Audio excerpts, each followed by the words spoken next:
In the previous two episodes, I spoke about evolution of PLA and Chinese political work system. In today's episode, I will give you some more details of political work and also how political work got further refined during the Japanese invasion.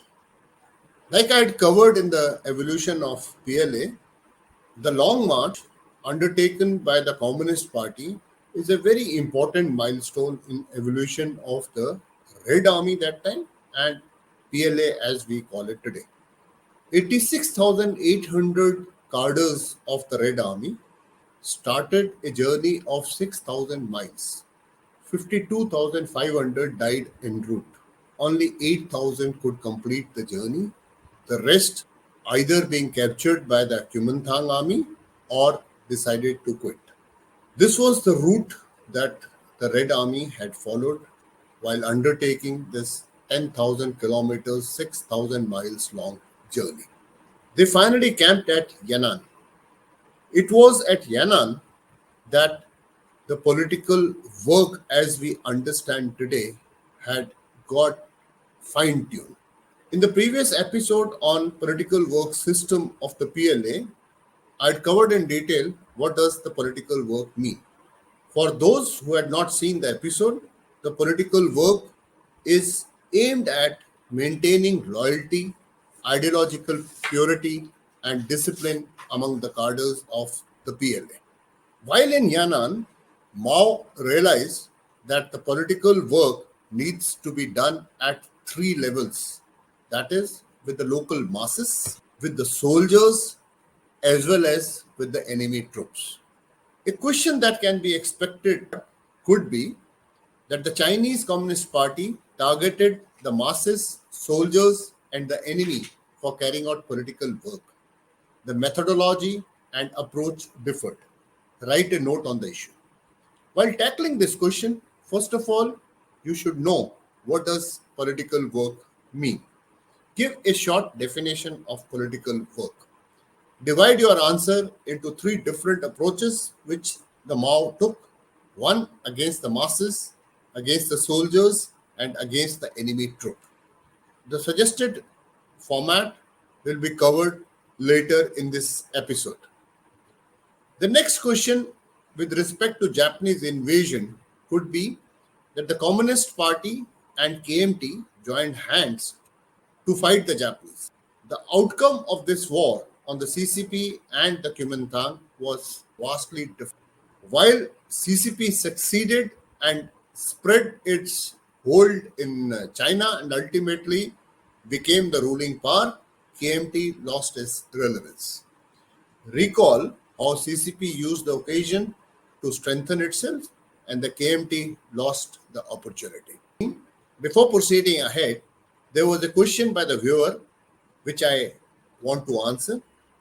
He says, is CCP the only political party in China? What are the other parties? The answer is that the Chinese constitution declares that the party, that is the Communist Party, to be the highest force for political leadership. The constitution also states that the defining feature of socialism with Chinese characteristic is the leadership of the Communist Party of China. That is, the Communist Party of China will remain supreme and the sole ruling party of People's Republic of China. I hope this answers your query. Let's start with today's lesson.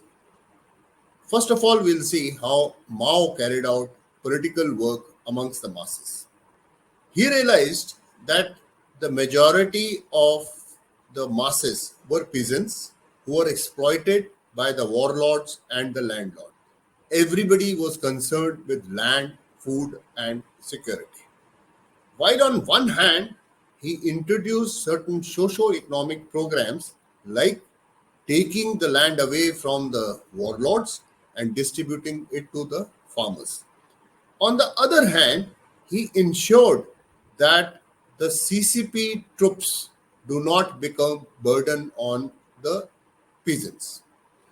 Therefore, if you recall in the previous episode, I had mentioned that In addition to fighting, the communist cadres were expected to produce their own food. Now, this was in contrary to the Kuomintang party, who were living off the land. Japanese had carried out innumerous brutality against the locals. Recalling this brutality, the masses were given the confidence to avenge the atrocities, and this enhanced their morale. Let's not forget, when the CCP reached Yan'an, there were only 8,000 soldiers. Mao was in dire need of manpower. By doing this, he was recruiting more and more peasants into the Red Army.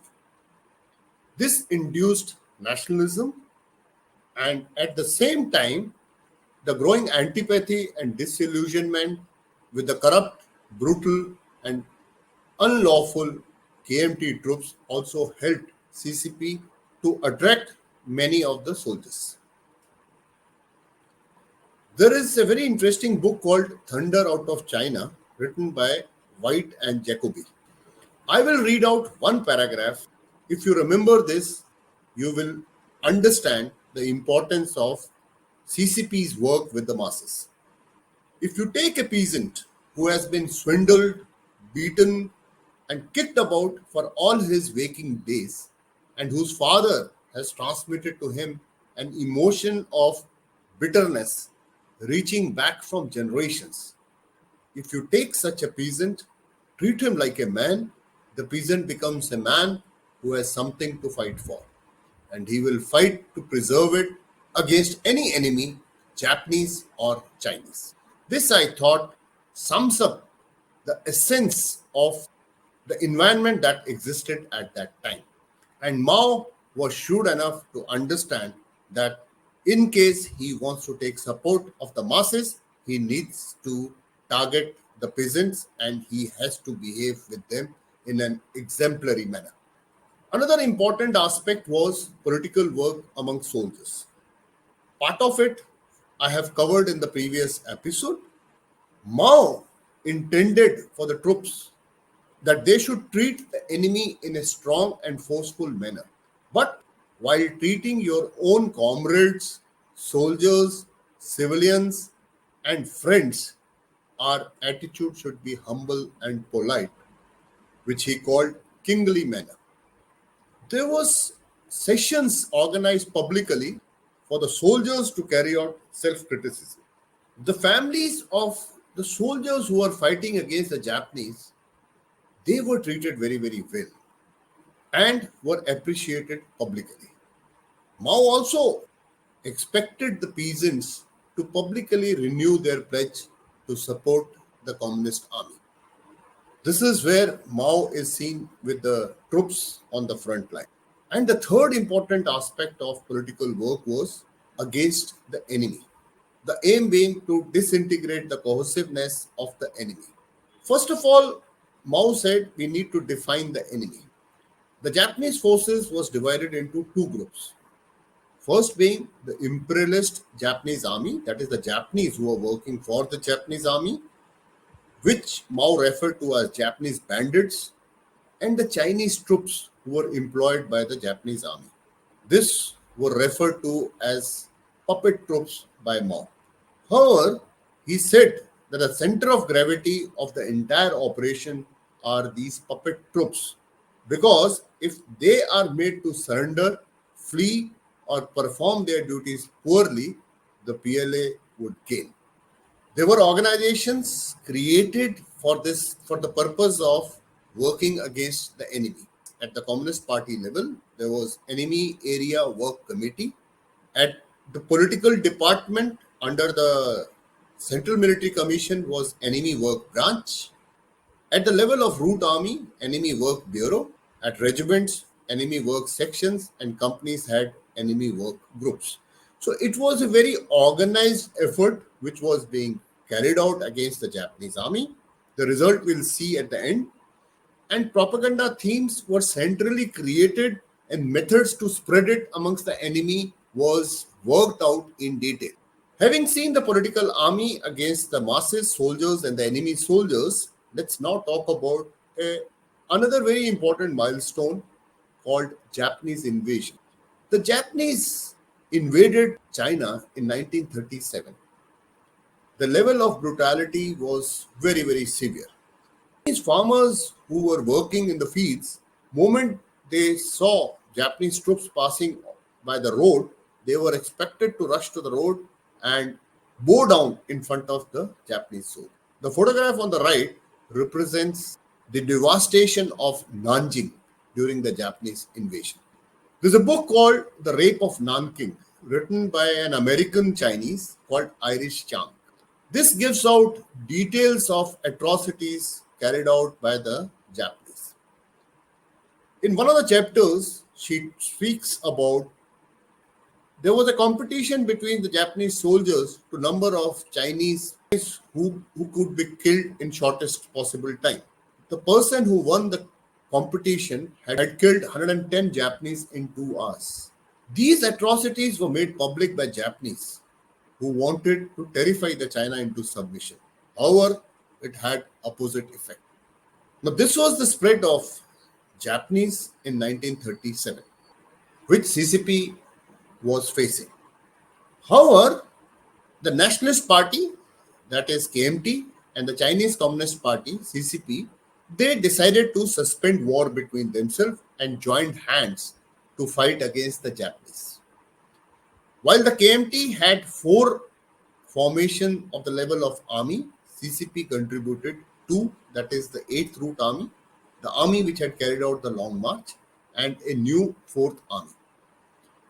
While the KMT was fighting the Japanese in the front, the CCP was expected to go behind the enemy lines and carry out disruptions. Now I will give you the state of the CCP at the beginning of war with the Japanese. Like I had said, in Yan'an, CCP had experimented with putting their ideology into practice, and there were a lot of supporters who were coming all over the country to join CCP. CCP favored peasantry and educated and empowered them, and inculcated fierce sense of loyalty and discipline. Now, this helped CCP to give a tough fight to the Japanese. CCP also became a centralized, experienced, and cohesive force which was headed by a charismatic. Now, the Japanese lost the war. What were the reasons for Japanese to lose? Firstly, the Japanese did invade but didn't have enough forces to control the entire area which they had occupied. The Chinese decided to move to countryside, and the good work done by the Communist Party won over the confidence of the peasants. The supply of manpower to fight the Japanese was never lacking, and people had enough reasons and motivation to fight against the Japanese. While the Japanese controlled cities, ports, and airfields, but they didn't have sympathy from the locals. On the other hand, CCP gained experience in the guerrilla warfare, further fine tuned it during the Japanese War, and used it during the Civil War, which was resumed after 1945 and continued till 1949. This civil war was against the KMT. So the guerrilla warfare experience which the CCP had gained used it against the KMT later. The peasants' children were trained to work as spies. The education, discipline, and justice inspired loyalty. Having seen a cogent, effective, motivated communist force in operation in China, there was Russian assistance which was readily available to CCP. This further strengthened the Communist Party of China. So, to sum up, why did CCP succeed? Peasants were happier because land was confiscated and redistributed. Rents and taxes were reduced from 37.5% to 20%. There were interest-free loans. Women were at the receiving end of the Japanese invasion. Mao empowered them and created associations for them. This motivated the women, who in turn urged their husbands, brothers, and sons to join the CCP. Red Army was disciplined and everybody was looking for redemption of honor.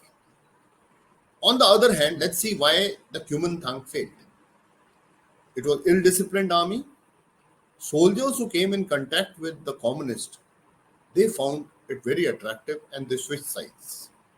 US was supporting the Kuomintang, but Chiang Kai-shek, who was their leader, was stockpiling these weapons to fight against the CCP later on. He did not use this weapon against the Japanese. Chiang Kai-shek was seen as a weak and unpatriotic who had close relations with few warlords. So, what was the outcome of this war? There were 4 million Chinese dead, 60 million were homeless. Before invasion in 1937, the CCP controlled only 30,000 square miles with 2 million people. By 1945, that is the time the Japanese surrendered, the CCP controlled 300,000 square miles with 95 million people. So this answers your questions on why CCP succeeded, KMT failed. With this, I come to the end of today's episode. I'll request you to like, share, and subscribe. Jai Hind.